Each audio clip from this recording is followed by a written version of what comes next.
ఉండాలి. ఇక్కడ దూతలు గొల్లలకు దారి చూపాయి. యేసుక్రీస్తు ప్రభు వారు ఎక్కడ ఉంటారో, ఆయన ఎలా ఉంటాడో, ఆయనను కలుసుకోవడం ఎలాగో వారికి చెప్పి, ఆయనను ఎలా ఆరాధించాలో చెప్పి వారికి సువార్తను ప్రకటిస్తున్నాయి. ఆయనకి ఇష్టలుగా మీరు ఉంటే, మీరు ఇప్పుడు నన్ను చూచి భయపడుతున్నారేమో కానీ మీరు సమాధానమును పొందుకుంటారు. లోకములో సమాధానము లేని వారి దగ్గరికి వెళ్ళి మనం చెప్పేవారిగా ఉండాలి.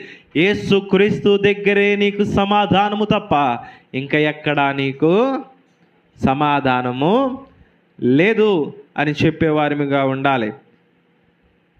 క్రిస్మస్ అనగా సమాధానం. క్రిస్మస్ అనగా సమాధానం. అది అల్లరి కాదు, ఆర్భాటము కాదు. క్రిస్మస్ అనగా సువార్త. క్రిస్మస్ అనగా సమాధానము. క్రిస్మస్ అనగా క్రీస్తునందు సంతోషం. ఇక సమయంలో మోకరించి చిన్న ప్రార్థన చేసుకుని ముగించు.